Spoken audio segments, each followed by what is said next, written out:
Olá, tudo bem com você? Está estudando, está se exercitando em casa, fazendo os exercícios de gramática? Bom, vamos continuar a aula sobre verbos. Hoje falaremos sobre o imperativo, falaremos sobre a formação de tempos a partir de um tempo chamado primitivo e vamos também falar das vozes verbais, ou seja, vamos flexionar o verbo, tal qual nós vimos na semana passada. A primeira parte da nossa aula hoje é dedicada ao imperativo, que traz uma série de complicações. No dia a dia, nós misturamos o você, que é a terceira pessoa, com o tu. Então, se diz assim, bem, ligue para mim mais tarde, ou se deve dizer, liga para mim mais tarde. Será que quando você diz ligue, você se referiu ao você, ou será que você se referiu ao tu? Quando você diz liga, será que você se referiu ao você ou ao tu? Você usou o verbo certo? Você vai ter hoje a resposta, prestando atenção à formação do verbo no imperativo. Comecemos. Veja, eu vou utilizar como exemplo o verbo ver, que é um verbo mal usado no dia a dia, na forma principalmente do futuro. Mas eu quero que você preste atenção agora no imperativo. Vamos lá. Então, o imperativo é sempre aquele modo que indica um conselho, um pedido ou uma ordem. Para formá-lo, nós vamos usar dois presentes. Vamos usar o presente do indicativo e o presente do subjuntivo. O imperativo afirmativo, aquele que se usa para que alguém faça alguma coisa, não é? Então, aí a intenção de dar o conselho, ordenar, é formado pelos dois presentes, presente do subjuntivo e presente do indicativo.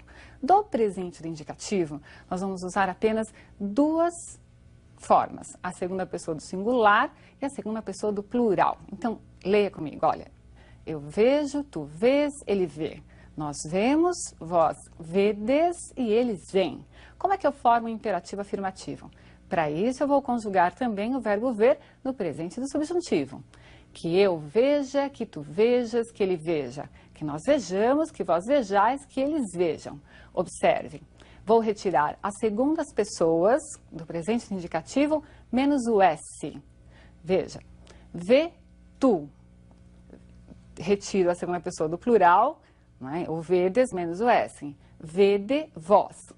E as outras pessoas? A primeira não há. Por quê? Porque eu não posso mandar a mim mesma fazer alguma coisa. Se eu mandar a mim mesma fazer algo, eu já deixo de ser o eu e passo a ser um tu. Eu me desdobro. Então não é possível haver, logicamente, o imperativo para a primeira pessoa. Certo?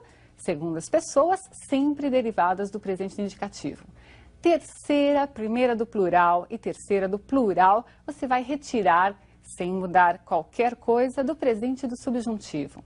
Veja você, vejamos nós, vejam vocês.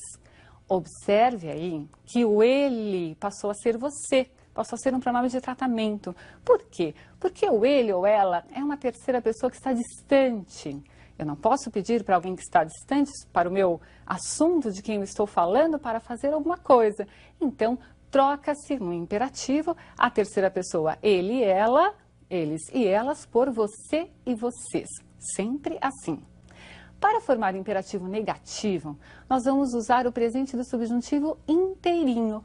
Não vamos mais usar o presente do indicativo, só do subjuntivo. Basta que você coloque a partícula que indica a negação, nesse caso colocamos o advérbio de negação não, e basta que você copie as formas, com exceção da primeira pessoa, iguaizinhas àquelas que estão presentes no presente do subjuntivo. Então veja lá, não vejas tu, não veja você, não vejamos nós, não vejais vós, não vejam vocês. Viram? Então, eu tenho as mesmas formas do presente do subjuntivo, tal qual foi flexionado no presente do subjuntivo. Muito bem, muito cuidado para não confundir aí essas segundas pessoas, não é? Já que nós trocamos na nossa linguagem o você pelo tu, eu tenho de usar também o verbo na terceira pessoa, já que você é um pronome de tratamento, não é um pronome pessoal do caso reto. Cuidado com isso. Combinado? Esse é o erro mais frequente, trocar o você e o tu. Bem, Nós vamos também ver como é que se formam tempos a partir de um tempo primitivo. O que vai ser mais útil para você no vestibular são as derivações do pretérito perfeito e do indicativo. Observe como é que eu faço essa formação, não é? Quais são os verbos possíveis de serem derivados desse primitivo. Veja, primeiro você vai pensar assim: eu devo flexionar o verbo que eu quero derivar, não é? Flexioná-lo inteirinho no pretérito perfeito indicativo, mas eu só vou utilizar a terceira pessoa do plural. Então, de novo, o verbo ver, não é? Veja que eu só coloquei aí na tela para você o verbo na terceira pessoa do plural. Eles viram, não é? Dessa terceira pessoa, no nosso exemplo, o verbo ver, nós vamos seguir uma sequência para tirar partes dessa desinência, que é o final do verbo, não é? E junto ao radical, nós vamos fazer transformações e criar outros tempos. Então, vamos organizar. Do pretérito perfeito do indicativo, da terceira pessoa do plural, é possível formar 3 tempos derivados: pretérito mais que perfeito, futuro do subjuntivo e pretérito imperfeito do subjuntivo. Como se faz isso? Veja lá, você tem eles viram, retira-se o M, vai ficar eu vira. Então, sempre que eu quero formar o mais que perfeito, eu vou à terceira pessoa do pretérito perfeito do indicativo e retiro o M. Então, ficou eu vira. Retire o AM, menos o AM, a desinência do viram. Você está, veja, tirando partes. Você vai formar o futuro do subjuntivo. Na aula anterior, eu disse que você pode se utilizar de muletas. Então, palavrinhas que vão ajudar a flexionar os verbos no subjuntivo. Aqui no caso, eu usei o quando. Veja lá.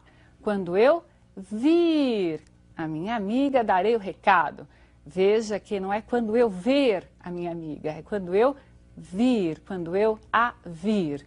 Tudo bem? Tiramos o AM e formamos o futuro do subjuntivo. Agora, o pretérito imperfeito do subjuntivo. A terminação desse tempo, nesse modo, no subjuntivo, é sempre o C, SSE.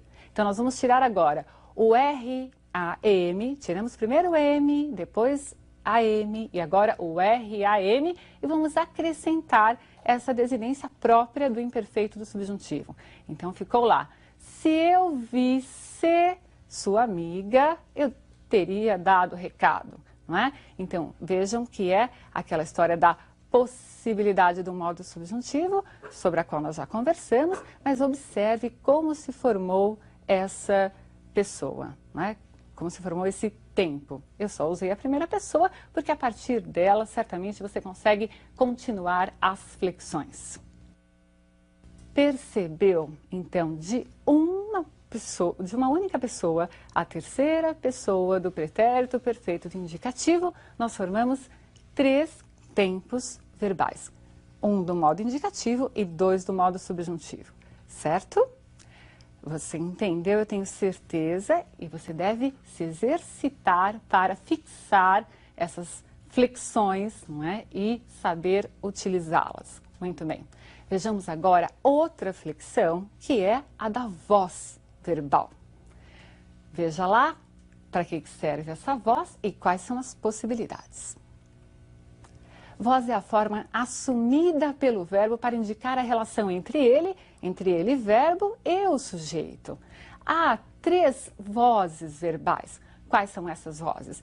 Voz ativa, o presidente sancionou a lei. Veja, o verbo em relação ao sujeito está indicando que esse sujeito pratica a ação verbal. É um sujeito agente, é aquele sujeito fazedor da ação verbal.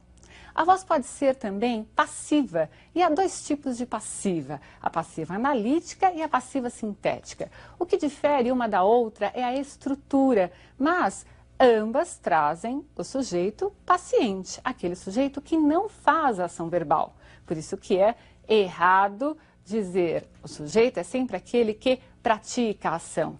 Veja, eu tenho um sujeito aqui que não está praticando, que é paciente. A lei foi sancionada pelo presidente. Quem fez a ação foi o presidente, mas eu estou falando sobre a lei. Então, a lei é o meu sujeito paciente. Mas para formar essa voz passiva, nós acrescentamos um verbo que é chamado de auxiliar. Normalmente é o verbo ser ou o verbo ter. E o verbo que vai ser necessariamente transitivo direto ou transitivo direto e indireto, é colocado no particípio, naquela forma que você já conhece, terminada em ado ou ido, ou chamado particípio irregular. Por exemplo, qual é o particípio de fazer? Não é fazido, mas é feito. Então, ou o particípio é regular ou ele é irregular. Muito bem. A outra voz passiva é a passiva sintética. Sancionou-se a lei. Veja lá, o verbo foi colocado na terceira pessoa do singular para concordar com o sujeito lei. Caso eu tivesse aí o sujeito no plural, eu deveria necessariamente colocar o verbo também no plural, porque agora lei não é mais objeto, mas é sujeito. Essa estrutura de verbo na terceira pessoa, mais o pronome passivador, e o verbo necessariamente tem de ser transitivo direto ou indireto, faz com que se crie essa estrutura verbal. Vamos lá? Então, sancionou-se a lei. Se fosse as leis, nós diríamos sancionaram-se as leis. E o último tipo de voz verbal é a voz reflexiva.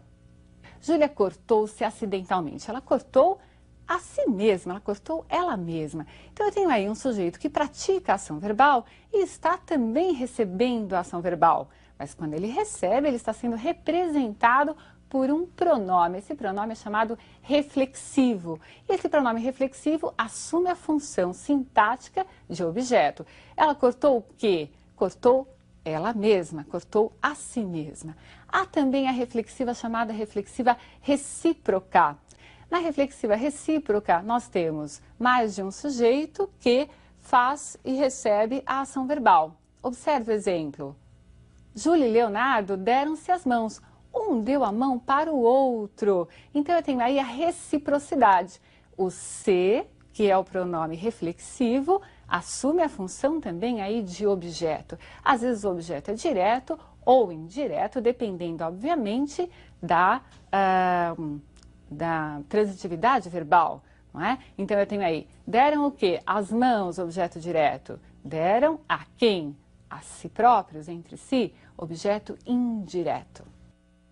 Muito bem, 3 então são as vozes verbais, você percebeu quais são as diferenças? Sujeito agente, voz ativa. Sujeito paciente, voz passiva, não é? Dividida em passiva analítica e sintética, estruturas diferentes. E temos aí a voz reflexiva, que pode ser também reflexiva recíproca. Entendido? Queridos, continuem estudando, praticando a gramática. Um grande abraço e até a próxima aula.